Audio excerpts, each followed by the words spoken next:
যে ওই আল্লাহর করিম মসজিদ ওইখান থেকে এই আসাদ গেট পর্যন্ত আইলাম এরকম ঠেলতে ঠেলতে, বুঝছেন, এরকমের গাড়ি আর চলে নাই।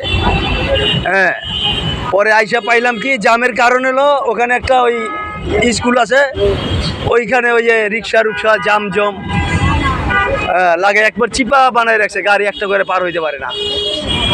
আবার এখান থেকেও ওই এই ঠেলা ধরছি এখন, তো গাড়ির গতি বাড়াইতে হবে নাকি, যদি গাড়ির স্পিড এই শহরের গড় গতি কত, এই গতিটা বাড়াইতে হবে। গতি যদি বাড়ায় তাহলে শহরের যানজট অনেক কমে আসবে, মানুষ একটু সময়ের মূল্য পাবে, বুঝছেন।